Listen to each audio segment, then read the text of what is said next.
Good afternoon, Broad leaders, and welcome to today's Inner Core series session. Well, here we are, almost 2 years into the pandemic that forced us to adapt to new ways of work and team management. This is a first for employees, and there was no training given that could have possibly prepared us for the adjustments that needed to be made. With that said, the same is true for leaders in any organization. While the period since March 2020 provided us with many lessons, the future of work is still widely discussed and debated. Following on from this past Tuesday's core series session, today's speaker, Dr. Natasha Winkler-Titus, will work with us on the what and the how of hybrid work, how to decide on the optimal work model for your team, and what it takes to make it work.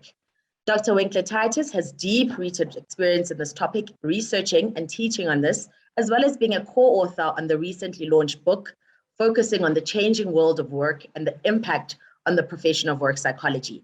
Dr. Natasha is also the founder and curator of Signifier, a body of associates aiming to make change significant for individuals and organizations.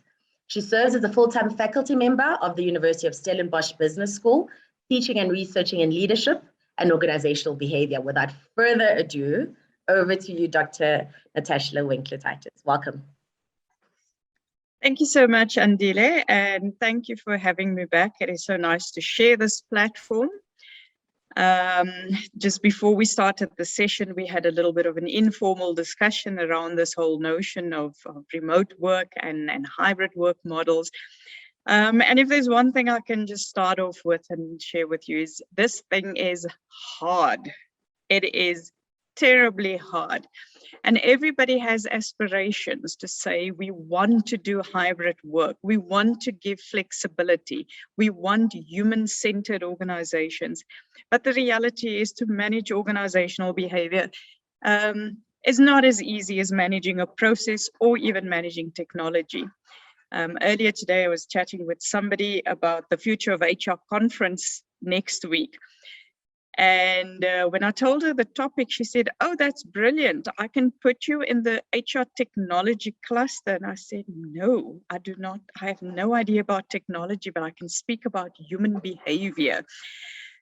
So because all of us are leaders and we know how challenging it is to manage and lead people because we are all unique and we all have different styles and preferences. This is so important. So I am really going to invite you to turn your videos on. This is absolutely ridiculous that we're sitting here and I'm looking at names. So I really want to invite you to put your camera on. This is a workshop. It is not a talk shop, and you don't need your notebooks.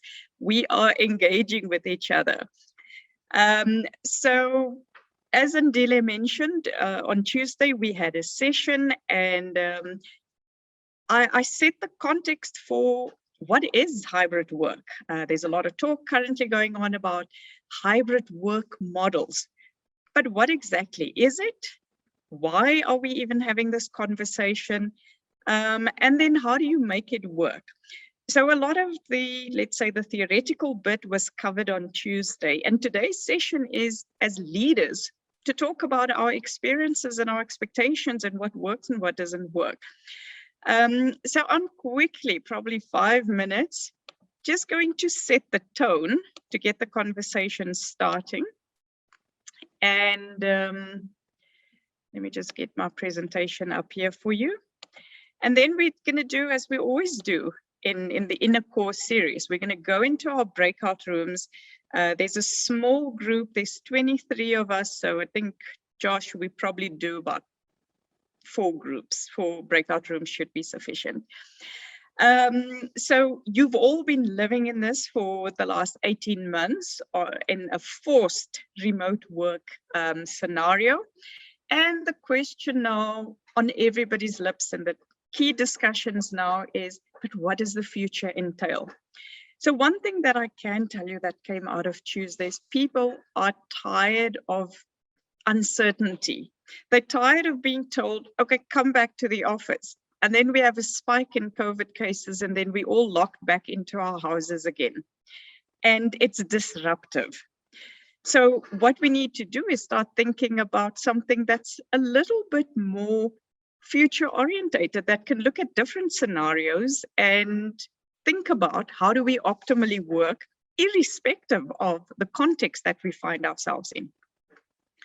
So on Tuesday, that was the conversation we had around what is hybrid work, how does it work, and how do you make it work? And I thought I felt a little bit playful. So those that attended, I asked them to do a quick poll, just 7 questions, and maybe to just set a little bit more context for you, to show you how complex this thing is.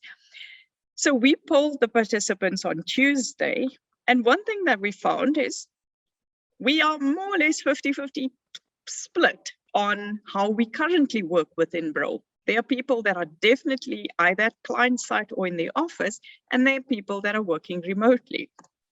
We now asked them, so apart from working, because you're not in the office, do you still connect with your colleagues casually?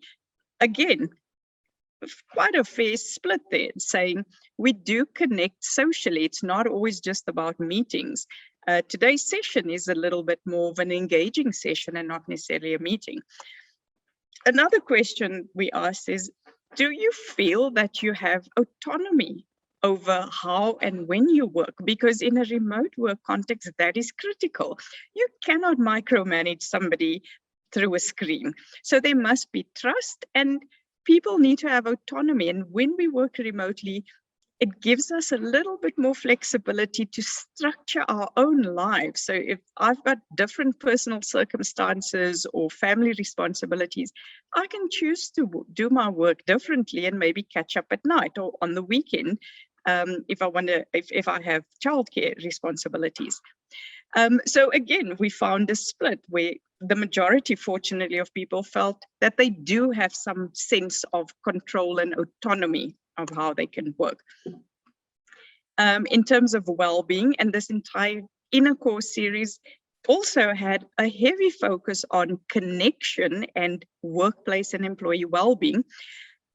So we had quite a positive response to say, I do feel that my supervisor cares for my well-being, but there was also 40% that said, no, I don't necessarily agree. That's not how I feel.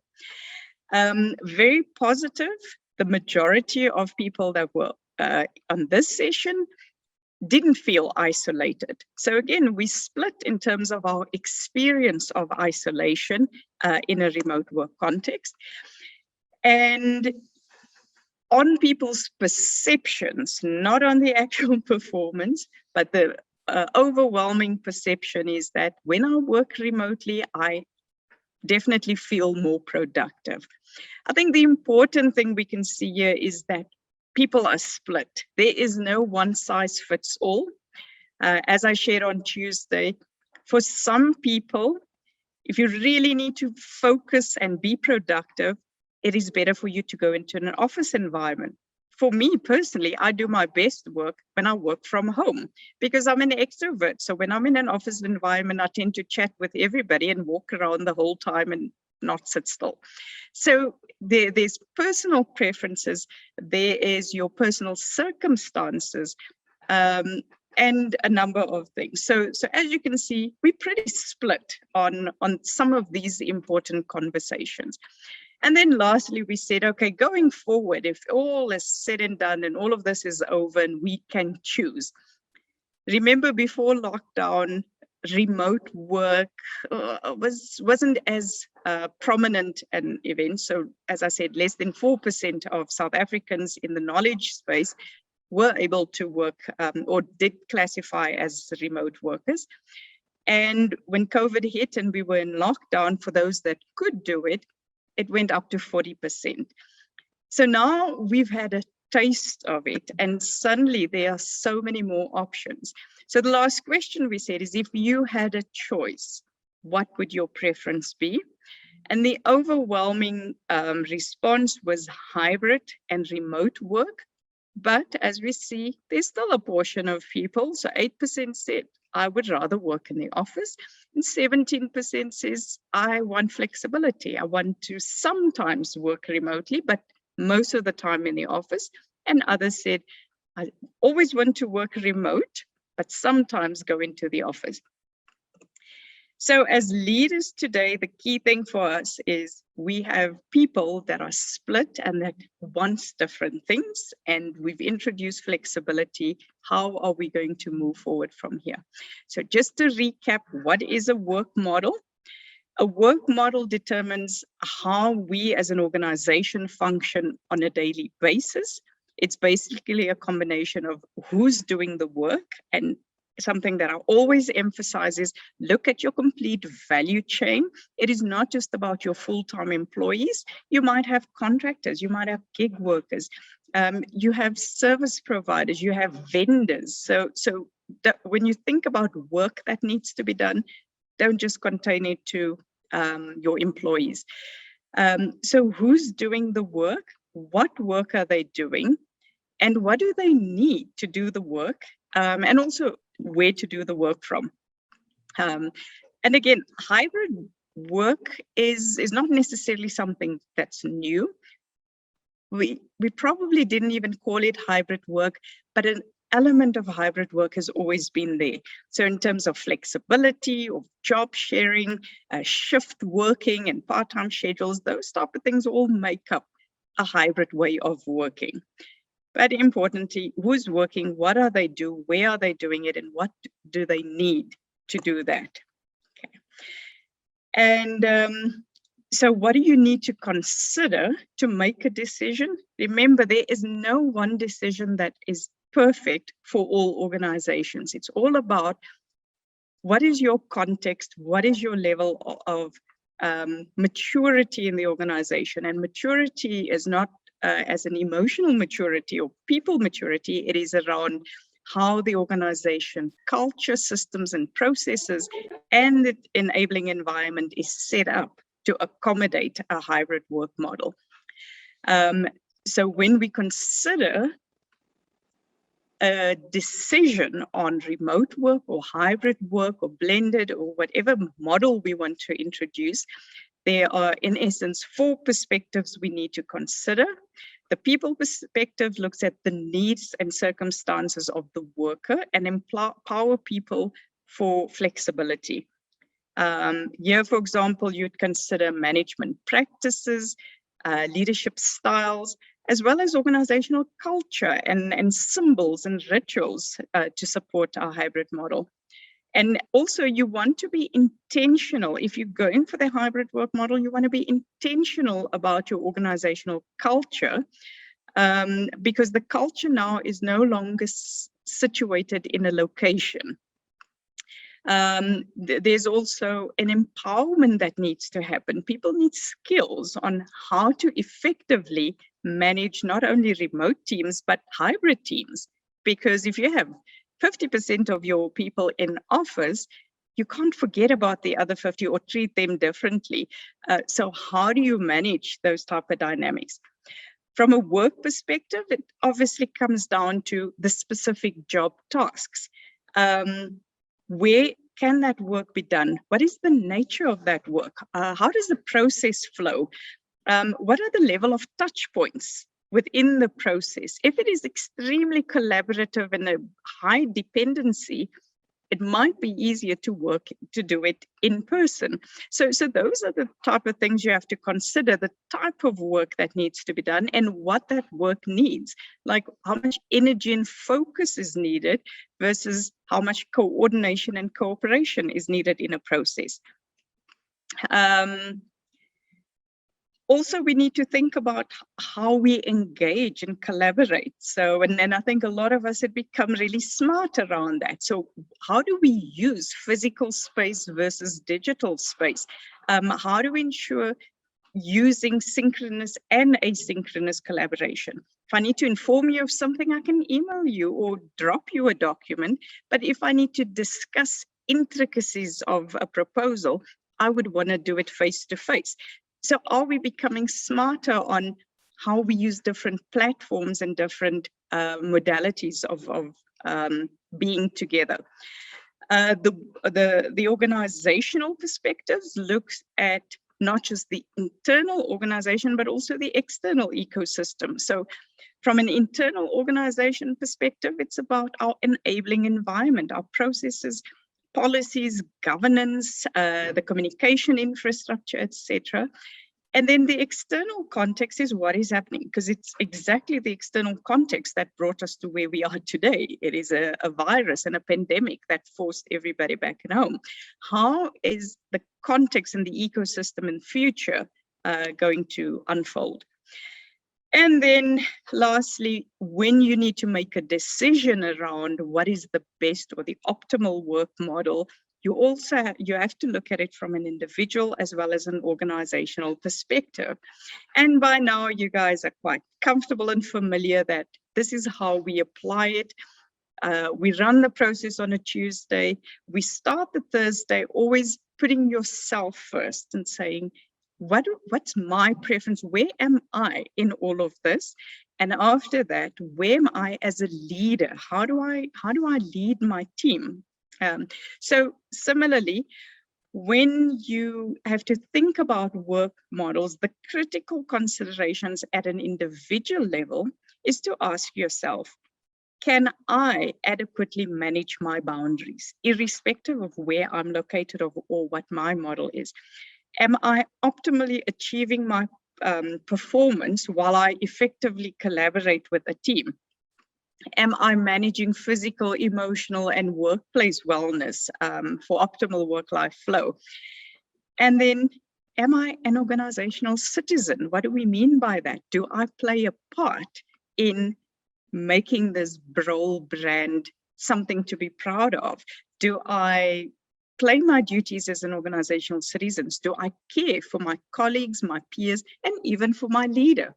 Leadership is not always just down, it's also upward. So those are the type of things that we have to consider.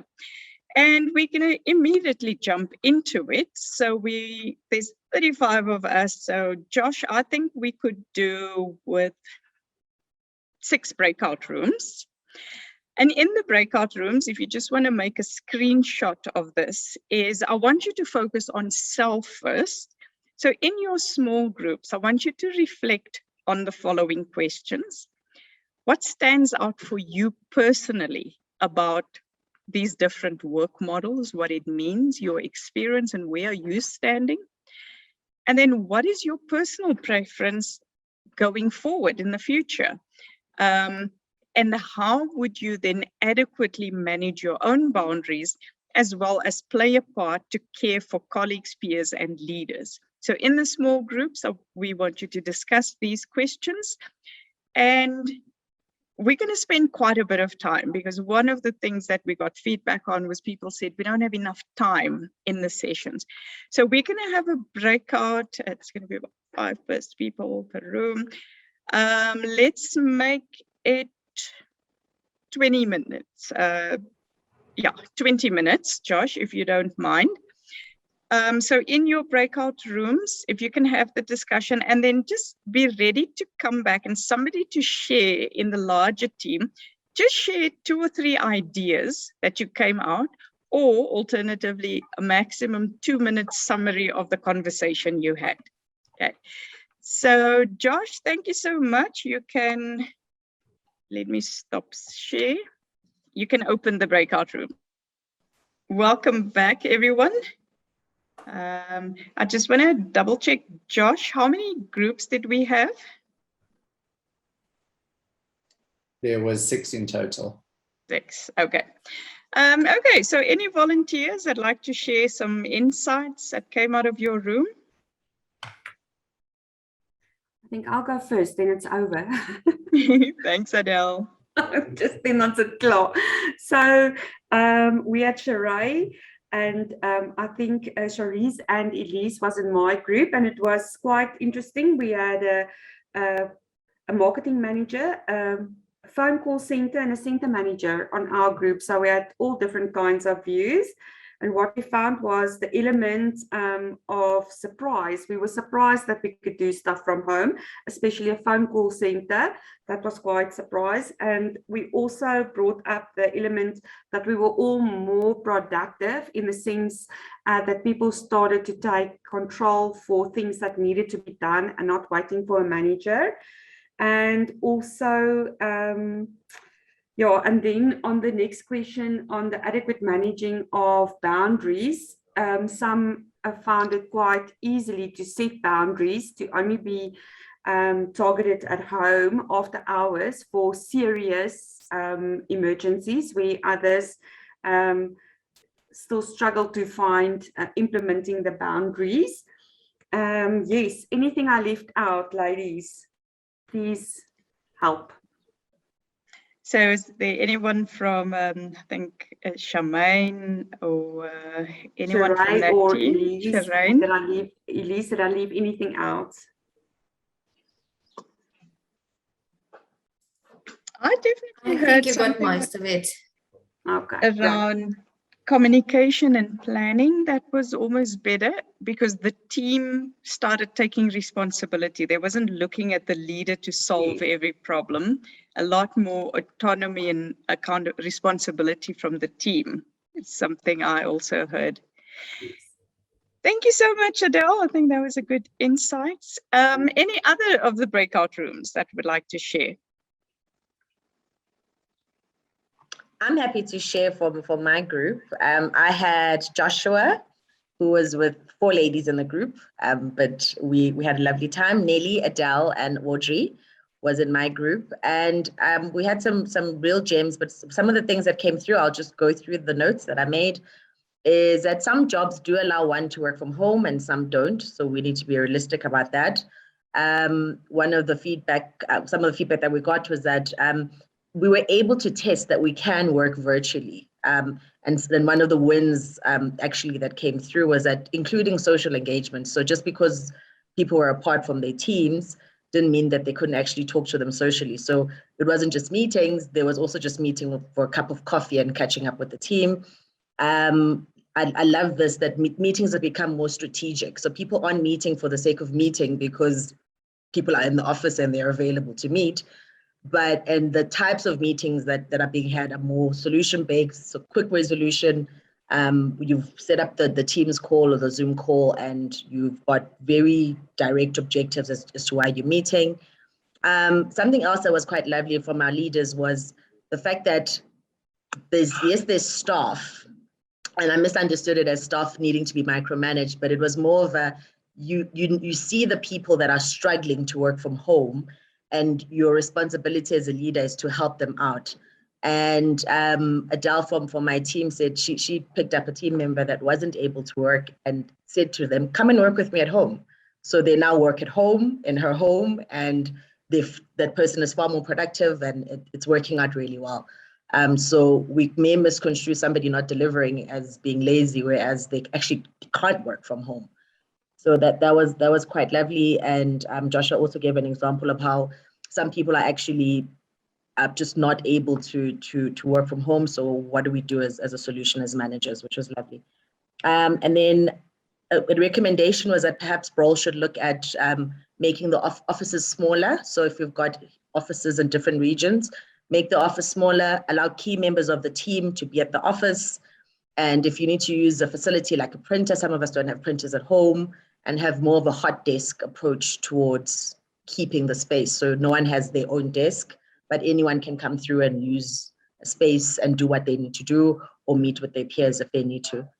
And another more feedback that we got, I think, from Audrey, she was saying that there is certainly value, though, in having key members of the team on site on specific days, because sometimes it becomes quite difficult if you've got one problem that needs 4 people to solution it, to call each of those 4 people. Whereas if you're all at the office on a particular day or one day in a week where we know that we're all in the office, then we could resolve that far quicker than having to call 4 different people to solve for a problem.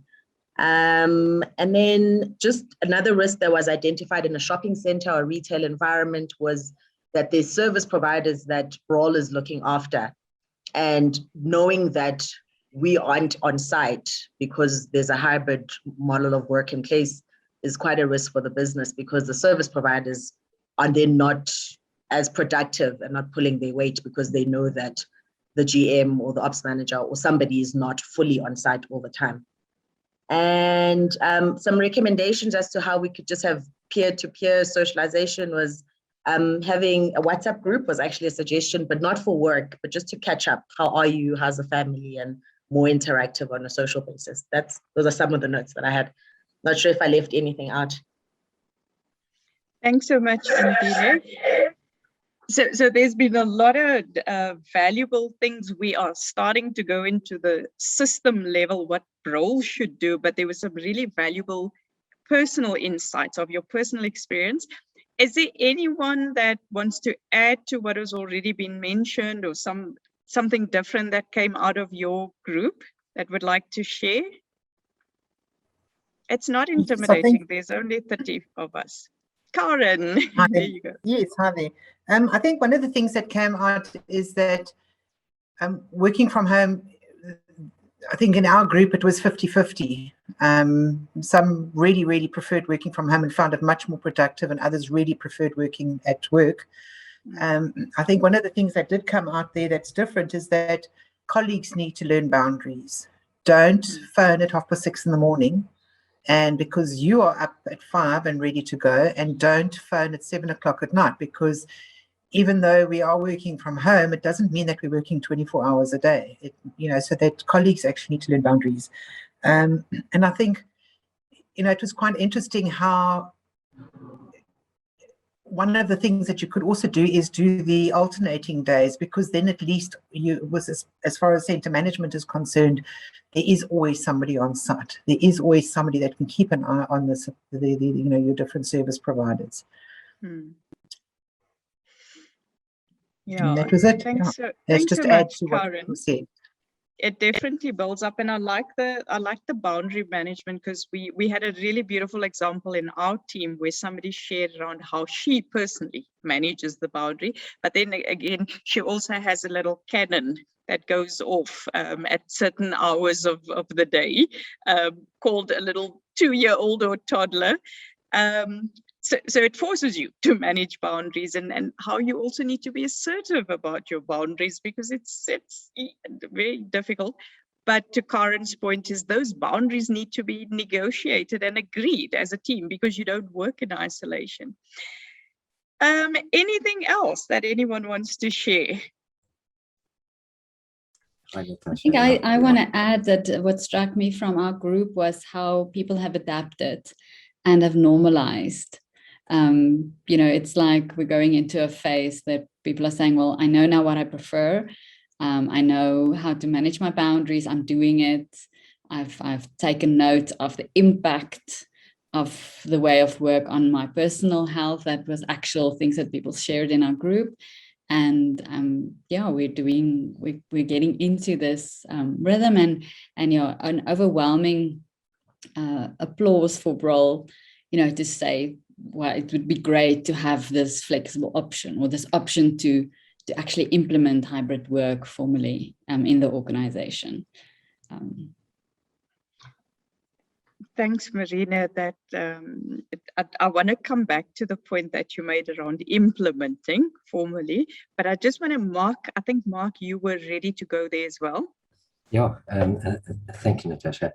I think one of the biggest points or plus points was that, when we started this whole pandemic and we went down into the first lockdown, how Brol effectively gave us the tools to continue working swiftly through it, where a lot of our competitors weren't as geared up as Brol was. We were so structured that it just carried on as per normal, as if we were in the office. There were a few little blocks that needed to be ironed out along the process, but we picked up and we just carried it forward. Some comments from our client on the portfolio that I work on, there's only been good things that's come out of the performance of the team, and it's right through from our estate management side through to leasing and so forth. So we've really, I think each employee in the company stepped up and did what they had to do at the time, and then through the core sessions where we've had the guidance as to personalizing your personal time and taking breaks and doing your sessions as has come through in the last couple of months has really strengthened and helped each employee, well, especially from my side it has.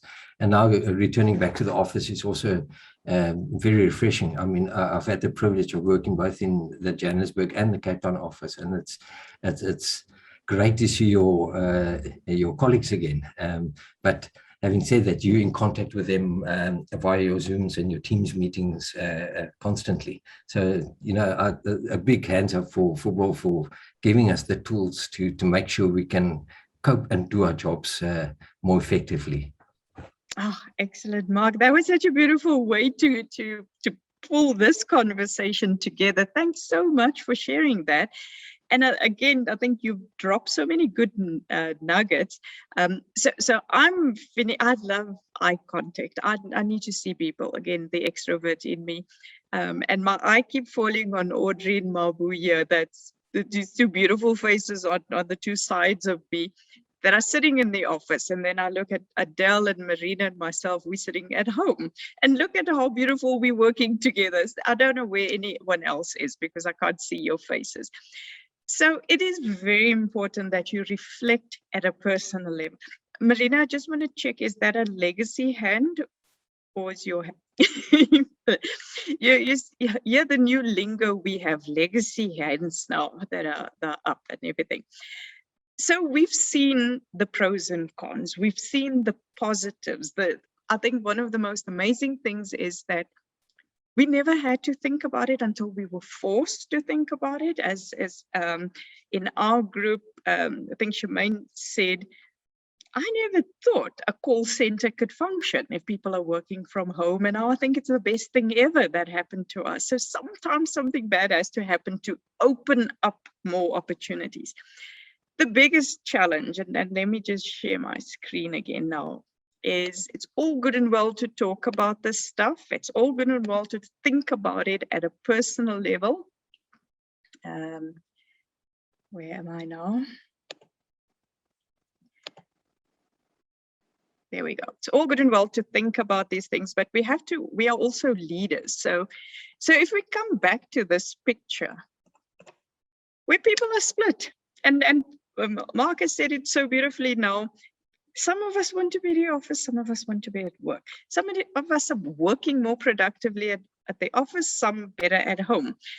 Some personal circumstances are one way, others the other. Some of us want extreme flexibility. So this is just a snapshot. 40 people, they all want different things. One want a hybrid model. And what is a hybrid model? Do you want 2 days in the office and 3 days at home?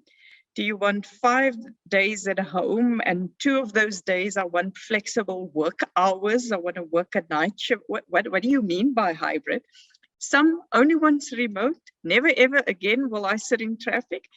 Others say, hey, there's some stuff that we figured out is really nice if we do it in person together. So we collaborate at the office.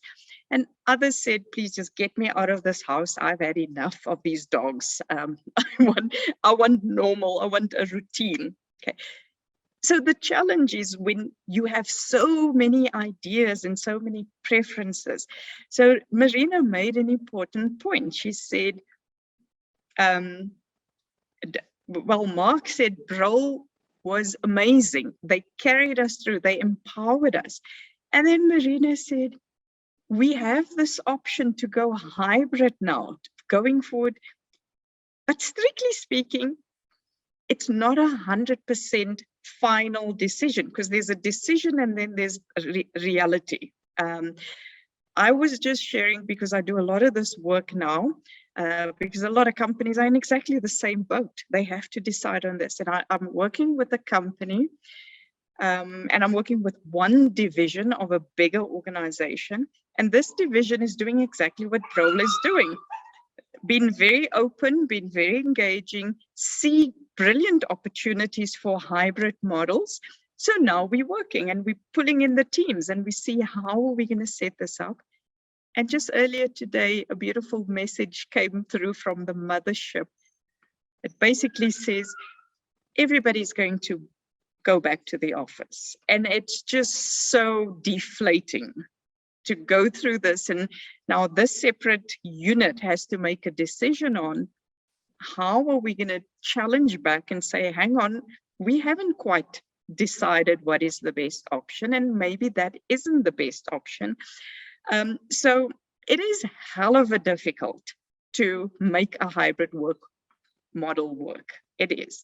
It is not as simple as people are working remotely and then we figure out how to manage our boundaries, because you have to consider the different jobs. You're going to have to consider the experience of fairness and unfairness, because I'm going to say, I would love to work from home, but the nature of my job is such that my boss wants me in the office.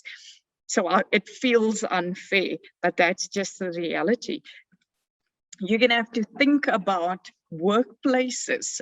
Where is the workplace? We've seen best of both worlds. You're going to have to think about enabling. I had to tell somebody the other day, I'm sorry, if the company is not going to pay for your data, it's not going to provide Wi-Fi. If that is a challenge, you have to go to the office, because the office provides that. I'm so sorry. So the enabling environment is something we're going to have to make a decision on. So there's a number of things as a leadership. We're going to have to work on the nuts and bolts and the practicalities on how to make work whatever our work model is. And within the role structure, you have a hybrid model anyway, because you service clients. So some of you sit at shopping centers, you have office spaces, some of you travel a lot, you're in sales, so you're on the road most of the time. And now is that opportunity to say, what is the best work model for role and how do we go there? So now putting your leader cap on, we're going to go back into our breakouts again. Let's make it another 15-minute discussion, because I like the plenary, because we share and learn from each other. So 15 minutes, Josh, again. What tactics? So what's the nuts and bolts now? We're not talking perceptions and experiences and what we've been through. Now we're saying those things that's working, how do we make it work? Those things that are not working, how do we improve on that? So what tactics have you actually as a leader applied to manage some of the challenges, like we said, boundaries and productivities and all of that, communication and engaging with the team? And also, what challenges and opportunities can this hybrid model present for role? And what do we have to do to leverage? So now you're going to a little bit more tactical planning and operationalizing. So Josh, if we can open up the breakout rooms, and again, if you don't mind sharing some of the insights that came out. Let's make it 15 minutes, Josh. So let's get some volunteers. Wow, there we go, Natasha Bruver. Hi everyone, I'm not going to turn my camera on because I am working from home and my internet can be a bit unstable. So apologies, I normally do, but I'm a bit nervous that I'll cut off completely.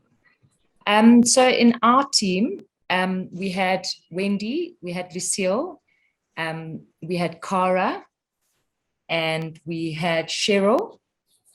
I think I've got everybody. Yeah, I think it was everyone. And we all kind of chatted about some of the tools, and we sort of agreed that there were some that were really great ideas. So for example, you know, during the hard lockdowns, which we don't know if they're coming to an end, but a really good tool was touching base on a daily, however frequent, but ideally on a daily basis, having a scrum and asking sort of 3 main questions, which really worked in the lockdown initially, but to say, you know, how are you physically, how are you mentally, and do you have the tools you need to do your job? So we use that as a guide to assess whether people needed more in terms of tools, so like airtime, data, whatever it was, and 2 was the physical. So we managed to make sure we tracked if anyone was ill, you know, that we could monitor them and support them. And then the 3 was the mental, which was very important. So, you know, have you lost any family members? Are you feeling stressed? Are you managing your boundaries? And so that worked very well. And then just in terms of when we came back to the office, we tried to sort of incorporate more of a pull rather than a push. So we had Cupcake Tuesdays where we all kind of took turns in bringing cupcakes and tried to encourage people to come back in, and that worked quite well.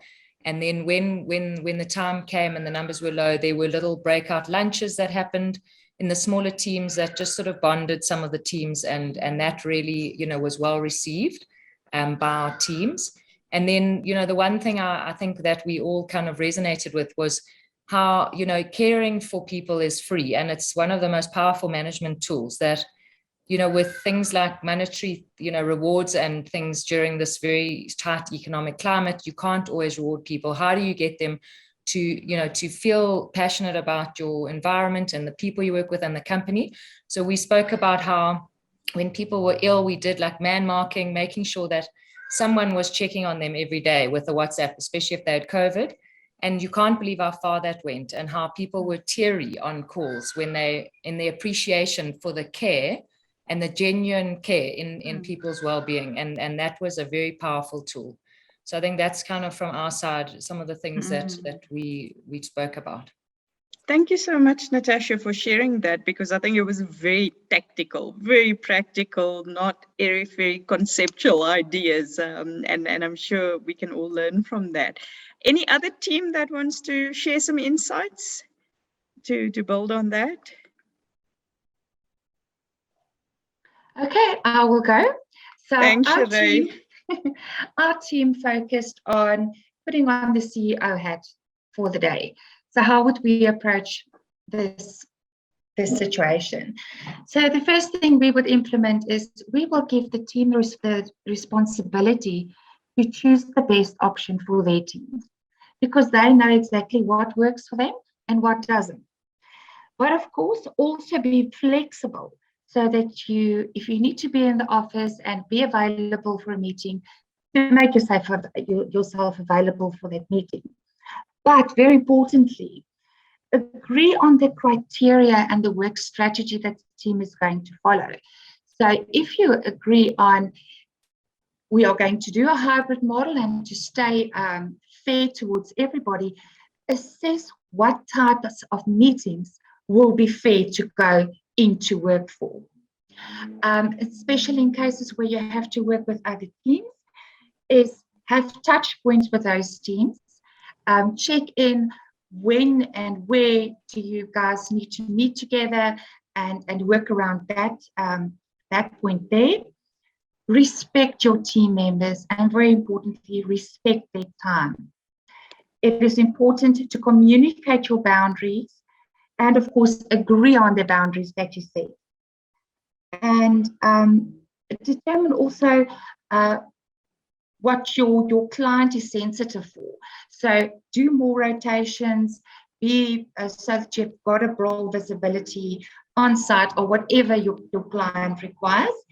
And of course, managing productivity is putting processes and checkboxes into place. So that's what we've said. Excellent. Thanks, Sheree. And I thought you said, I'm not going to speak until everyone's spoken. A very nice summary. Thank you so much. Any of the other teams that want to share some of the thoughts that came out? Yes. I think from our side, Audrey. Oh yeah, sorry, Thanks, Marina. Audrey. I didn't see your hand there. From our side, we did have similar tactics that we've picked up. So frequency of communication, so on a weekly basis. And in terms of the communication, like deliberate action plans when we do meet, checking in on people like you have mentioned, and then making everybody feel involved. So it wouldn't just be from the leader, it would also be from every team member to advise, where are they having any challenges? Do they need any input or assistance in terms of where they are? And then in terms of embracing social media and technology, that's a tactic I think we've all learned as we found the challenges. So in terms of Zoom or WhatsApp or any other form of communication networks, we found that those have played a huge role in terms of the hybrid model and the success of it, and yeah, the continuity of work. Excellent. Thanks, Audrey, for sharing. Marina, a few more ideas from your team? I think I'm probably going to duplicate what everyone has said, but it was a very prominent point in our group that 3 out of the 5 said the communication improved significantly. We had more access to our manager. There were more regular interaction. One of our team members sits remotely in any case, and she had more interaction with her colleagues than ever before because they got used to communicating wider because they were now also sitting at home. And it was actually also said that, you know, we wish we could go back to that way of intentionally communicating with one another, because somehow we're going back into that just, you know, regular way of work. And I think what I'm hearing from the rest of the group is also that the quality of the communication at that time was about how are you mentally, how are you physically? And I think that was a whole new dimension that came into the communication, which made it more valuable and supportive, that we shouldn't lose. That's a huge opportunity to continue doing that in the organization. Yeah. And I think I like that. We shouldn't lose it. We should continue, because there's still a lot of focus on COVID, but even life beyond COVID or pandemic, there's so many beautiful new habits that we've instilled in just how we live, how we engage with each other. Wendy, I'm going to pick on you because you stepped forward. I saw your video going on. Did you want to add something? Oh, am I being picky now? You are muted. No, I didn't want to add anything. I just actually put it on again. Sorry. Okay, I'm not gonna. You can see I'm a teacher, so I just like if somebody engages and I say when you put your video on, you're stepping forward. You're saying I'm present, I'm here. So I just lap it up when somebody engages. I think, is there any other team that has another little sound bite or valuable thing that they learned that they are going to continue or we should consider?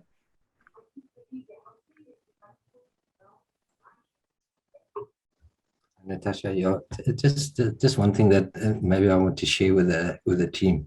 I have family that live over in Canada, and I worked there for a short while just before joining Brawl when I came back to South Africa. And as we've gone through the pandemic and the stumbling blocks that we've all encountered to overcome, you'll be so surprised how far advanced we are versus Canada and their hybrid working. It's when I discuss with my sister how I go through a day's work at home, they're so surprised as to how much you actually get to achieve. And she says that their company is not even doing what Brawl has done for us. So it's quite enlightening to know that, you know, although we're in South Africa and not classed as a first world country, we stepped up right next to a first world country, and sometimes not even further than that. I just wanted to share that with the team. Mark, you're going to become the official Brawl Inner Core series spokesperson, because I think your word should always be the last word. Thank you so much for sharing that. And I'm going to pick on that because I think we must celebrate it. We must celebrate it. We should never take for granted what South African companies have gotten right during this time. As Andile mentioned, I'm part of a business school, and our business school got accolades. We got awards from international business school associations as one of the best business schools to adapt to hybrid work. We just overnight switched the whole learning model on its head. And we were very successful. It's unfortunately so much so that students don't even want to come to campus. They're like, no, I'm registering for the remote option, please. I don't want to travel. But we must definitely not underestimate. Thank you so much, Mark, for reminding us. We're not a third world country, man. We've got some really bright things coming out.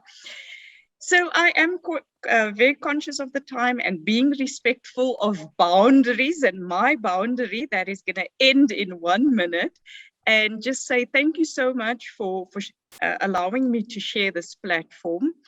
Thank you for everybody that engaged and had the conversation. There's some really good nuggets that we've taken away from. The 3 that I want to emphasize is human centricism that came to the fore in a big time, that we should be collaborative. I like the fact that we are flexible and the teams figure out what works for them, but we must also remember we work in a system and we are dependent on each other. So we must also be able to accommodate each other.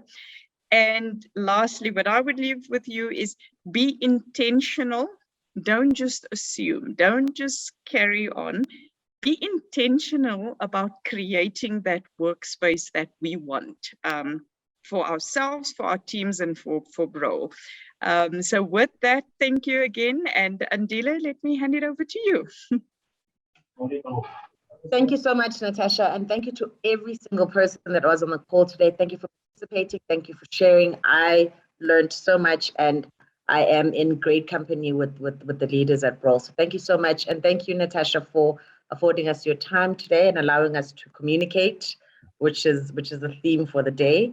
And to all the Bro leaders that are on the call, please keep your eye on your inbox. We'll share this video with you and any other key learnings from the session. So we'll email you. And if anyone from your team, anyone from your leadership team has missed out on today, please share it with them as well. And it'll be from Pearl Care. So until next time, we are all in this together. And thank you so much. Goodbye.